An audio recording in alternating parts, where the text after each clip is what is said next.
Hey guys, and welcome to another episode of Parlay Revival. So we have sailed all the way to the Palawan Islands and are preparing to head offshore on a 1,400-mile journey to Bali in Indonesia. The wind is going to be all over the place for this trip, so we are prepared to be doing a lot of motoring, which makes it important to leave with a full tank of fuel, and in the Palawan Islands, the only way to do so is using diesel drums. So we ordered a truck through the yacht club at Puerto Princesa, which started filling all the drums one by one. We then dinghied them out to the boat and siphoned them into our tanks, and since we were taking on 600 litres, we had a long way to go. Yeah. I like that trick, how they just pressurize the drum and it pushes it out the hose. Better than tasting it, you reckon, when you're jerking on it? Gone are the days of drinking it. Whew, long way to go. Yep, it took a couple of hours to fill both of our tanks, and on our way back from the dock, our dinghy cut out, so we rowed the rest of the way and found we had a serious issue on our hands. So I just went to check the oil and it's full of oil and oily fuel mix. So I think the culprit is this guy where fuel is getting into the engine itself. I can see in here it's got a fuely, oily mix right up to about here on the engine. Never a dull moment. Oh. Uh-oh. It's not what that's meant to look like. Can you put your thumb over it, finger over it? Oh. So the only place that the oil gets close to the fuel is this guy here. Must be a seal inside here that's failed. Oh boy. A couple of squirts.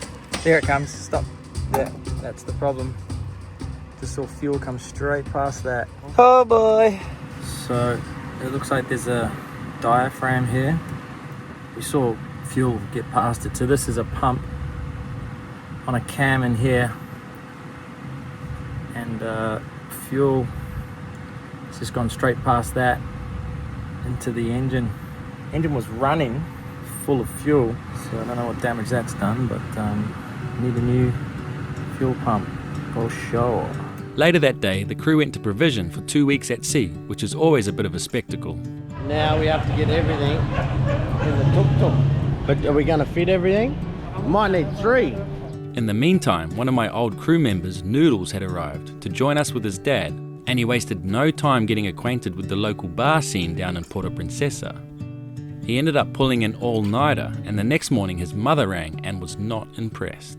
He looks like shit. What an idiot. Look at him. I'm alright, Mum, don't you worry.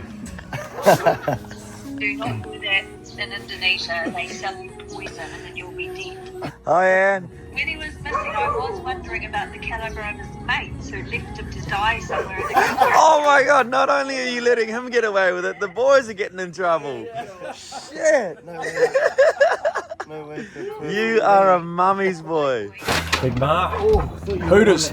Welcome to Parlay. Thank you. How long's it been? 6-7 years maybe. Not counting. No. Yeah. Serious? Looks bigger than when I was on here last. Looks bigger? Yeah. I would have thought it would trunk because I could. You haven't even seen the seat. The seat wouldn't have been finished. No, it was a teak seat at the time.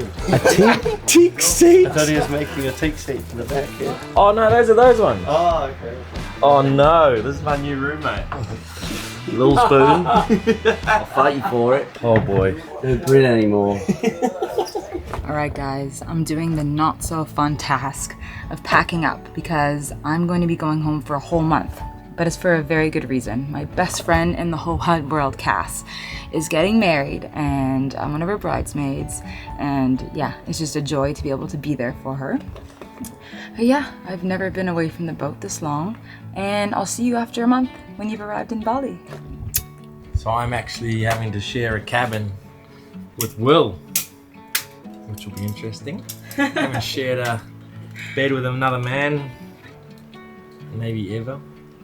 Have I? Yeah, with Jamie. A long time ago used to share, right? We never actually used to share it. One of us would always come up onto the couch. So hopefully the call doesn't mind too bad. I reckon you win the most luggage. Oh, he definitely does. Holy shit. Look down the side of the bed. Where's this extra storage? Shit. How much gear have you guys bought? Yeah. Top and tail. Where are you going to sleep? Top and tail. I'm going to sleep on top of him.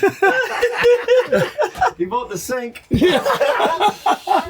You guys travel light, eh? Oh, yeah, real light. 60 kgs of weight. Noodles travels with his body weight in gear. Yeah, I know. Noodles, you're back.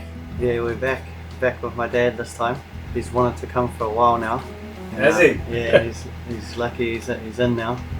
I didn't think the timing would ever be right, but because he's retired now, he's up for anything really. True. Just play golf now, eh? Well, yeah. Do you work? Fish. Do you work? Any more work, but? I do some work, but not much. Do you remember that shipyard period in Guatemala? Yeah, I remember it. Show us how to swing a hammer, Noodles. Not being able to sleep because it was itchy. You don't know where it's coming from, if it's mosquitoes, fiberglass, or what. Or the fiberglass itch. Yeah, I'm keen as to shoot some fish and eat it. Or, nah, not in the marine park, but just on the outside or something. Just right on the edge of it. Yeah. How was it getting packed up to get onto the boat? What, onto this boat? Yeah. Oh, yeah. Real bad. What happened? What happened? Well, because my son went missing, AWOL, and I had to pack all his gear and bring it down. But how much stuff did you leave at home, I want to know? Surely there's not even a suitcase full of stuff at home. They've broken the record for the most luggage on Parlay.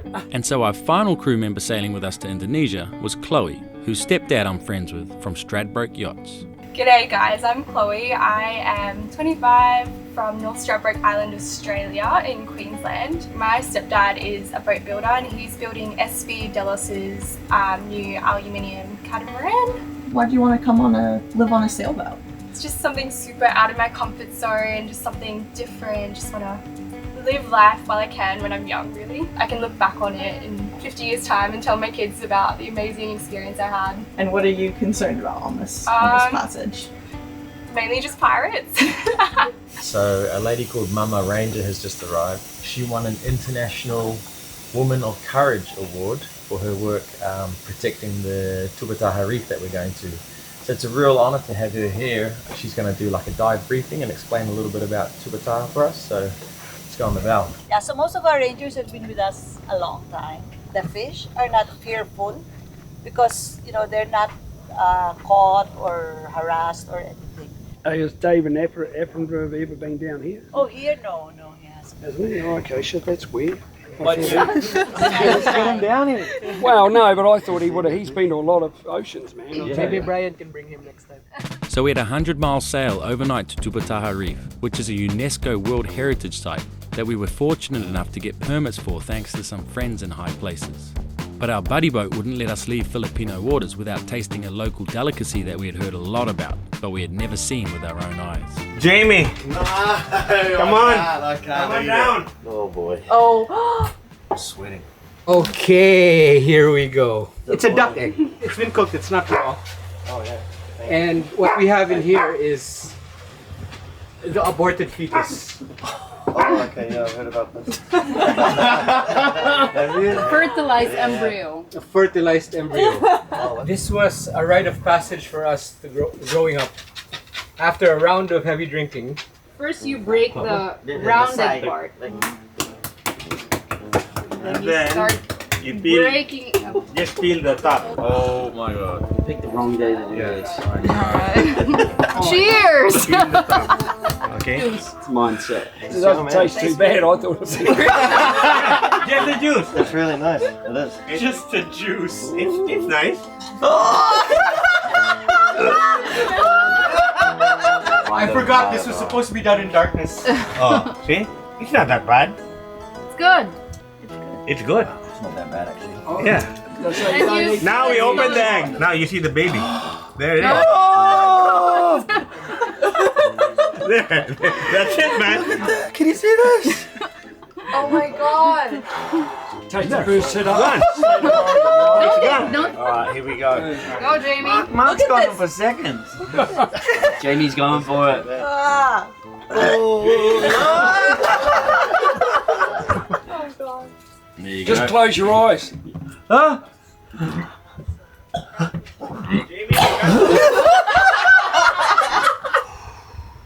That's what I want to see. Here we Hey. go.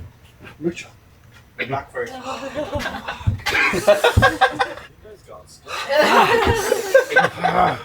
You let Lindo eat one?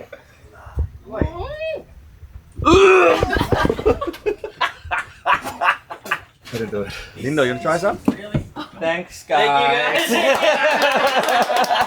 The bit that I had did taste like an egg yolk, but it's just the thought of the whole process that you got to go through to get to it. I don't know how it gives you energy. Because you're eating a We've fully got this formed first baby going, duck. No worries. So with that experience over and done with, we set sail for Tubataha Reef, and with 8 crew, it looked more like a frat house than a boat. First fish on. I'll get the camera. Oh, yeah. What do you do? I think it's a wahoo. Well, Sean, be careful when you're grabbing it. I'll step up here. Better not be a bloody barracuda. Is it a barrac? Yeah. Yeah, you're right. So we didn't really get a chance to do much fishing before we had entered the marine park. Dragging a mooring in the middle of the ocean, huh? Yeah, I know. Pretty wild, huh? Pretty crazy. There was only one mooring in this particular spot, and we tried to tie it behind our buddy boat before disaster struck. There's a reef 12 miles that way that we were trying to stop at, and it's called Jesse Beasley, and the current was against the wind. When we tried to hang a line off the back of them, the current kept pushing us against the wind towards the back of them. So I backed away and unfortunately caught the davit line for the tender. So we mustn't have stowed it in the dinghy properly and ended up under the boat, and then when I went in reverse, grabbed it and just tore it to the side and destroyed the entire jammer. Just like the dinghy fuel pump, we didn't have a spare on board, but we were going to have to bypass the jammer in order to be able to get the dinghy up and down. There was so much going on that we hadn't really had time to take in our surroundings, but when our buddy boat was safely rafted up to us, we sat back and it finally sank in how beautiful this place was. An atoll popping up out of nowhere in the middle of the Sulu Sea, and it was absolutely breathtaking.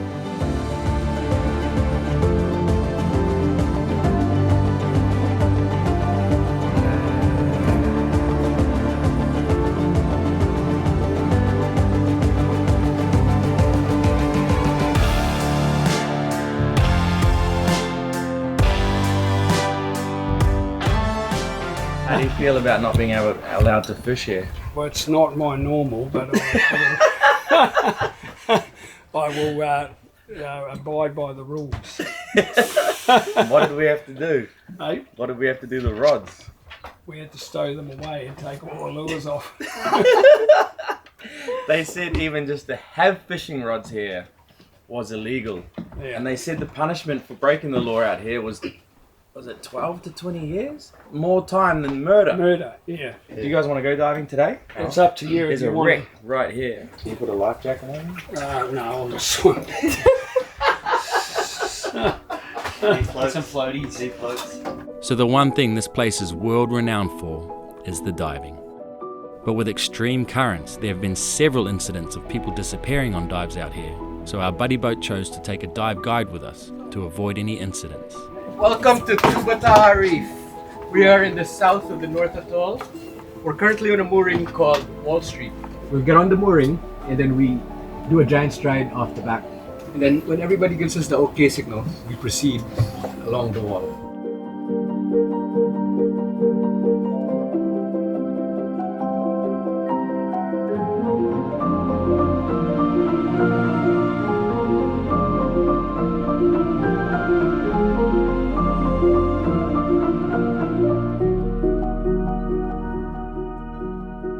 How was it? Good. Unbelievable. Tiger sharks. Bullshit. Yeah, we saw them. Don't lie. We saw tiger sharks, I'm telling you. Are you joking? No, we got tiger sharks and reef sharks, white tipped. Big mahis. Yeah, and Noodles, did you see a tiger oh, shark? and a cray. We saw a cray. There was one down Is it there. in your back pocket? No, it is not. Did you actually see tigers? I don't know what type of shark they were, but they're baby ones. That was big. A couple of hammerheads as well. Yeah. And what's a tiger shark? It's the same as a whale shark. So after the boys were finished bullshitting me about all the sharks they didn't see, they all had nap time while we moved to the next spot. We are moving to a place called Shark Airport. Shark Airport, okay. I don't know why they call it that. Maybe because there's a lot of sharks there. You got it. This place was so well set up for diving. There were mooring balls all around the entire atoll, and you could pick and choose which one you wanted depending on the weather conditions. It's super hard to get a permit out here, and they limit the number of boats allowed out here each year, so we felt very privileged to be diving this incredible site. It was then our turn to dive at Shark Alley, and man did it live up to its name.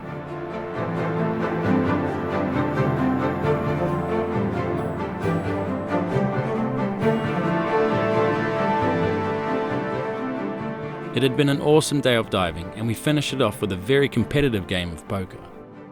We spent the next 2 days cruising around to all the different dive spots, and it was so fun having a buddy boat to share this experience with. This was a really special place, and the diving was up there with one of the best I'd seen in the world. But as usual, all good things must come to an end, as we prepared for our final supper together. And we were honoured to be invited onto Tubataha's one and only beach next to the ranger station. Okay, it is our last night in Tubbataha. This place is a little hidden gem. It is absolutely incredible. The diving has been mind-blowing. We just went for our last dive and I just had this amazing experience with this massive turtle. It was just cruising, chilled. Swimming along next to me was like just half asleep, just did not care that I was there. Just one of those really, really special encounters that I'll never forget. But yeah, and then we saw another turtle that was rubbing its shell on some coral, doing some spring cleaning.